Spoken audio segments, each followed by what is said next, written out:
Hi అండి. ఈరోజు carrot హల్వాని ఇంట్లోనే చాలా సింపుల్గా ఏ విధంగా తయారు చేసుకోవచ్చో మీకు చూపించబోతున్నాను. ఈ క్యారెట్ హల్వా చాలా టేస్టీగా ఉంటుందండి. మీరు కూడా మీ ఇంట్లో తప్పకుండా ట్రై చేయండి. ముందుగా క్యారెట్ హల్వాని చేయడానికి 1/2 కేజీ క్యారెట్ని తీసుకున్నానండి. క్యారెట్ని నీట్గా వాష్ చేసి పీల్ తీసుకోవాలి. మీకు పీల్ తీయడం ఇష్టం లేకపోతే తీసుకోవద్దు. నేనైతే పీల్ తీసుకున్నానండి. నేను క్యారెట్ని ఈ విధంగా కట్ చేసుకొని తురుముకునేస్తున్నానండి. ఇలా తురుముకోవడం వల్ల మనకి చాలా సింపుల్గా తొందరగా కుక్ అవుతుందండి క్యారెట్. జాగ్రత్తగా తురుముకోండి. ఈ విధంగా క్యారెట్ మొత్తాన్ని తురుము పెట్టేసుకున్నానండి. ఇప్పుడు స్టవ్ మీద ఒక ప్యాన్ పెట్టి హీట్ అయ్యాక ఇందులో గీ వేసి బాదం కాజు వేసి ఫ్రై చేయాలి. అవి లైట్గా ఫ్రై అయ్యాక కిస్మిస్ వేసి ఫ్రై చేసుకోవాలి. ఫ్రై అయ్యాక ఒక కప్లోకి తీసుకుని పక్కన పెట్టుకోవాలి.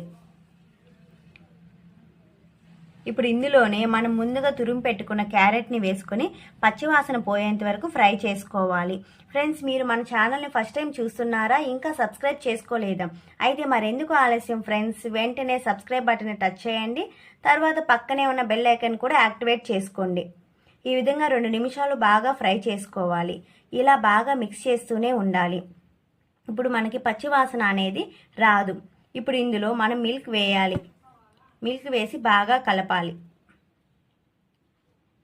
ఇప్పుడు మూత పెట్టేసి బాగా మగ్గనివ్వాలి.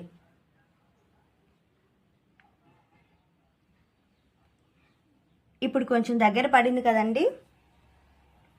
ఇప్పుడు ఇందులోనే యాలకుల పొడి అండ్ బెల్లం వేసి బాగా కలపాలి. బాగా దగ్గర పడాలి. దీనినంతటిని మీడియం ఫ్లేమ్లోనే చేసుకోవాలండి. ఇప్పుడు మనం ముందుగా ఫ్రై చేసి పెట్టుకున్న డ్రై ఫ్రూట్స్ని కూడా వేసుకోవాలి. అంతే ఫ్రెండ్స్, ఇప్పుడు మనకి క్యారెట్ హల్వా రెడీ. ఈ వీడియో మీకు నచ్చినట్లయితే please like, share and subscribe.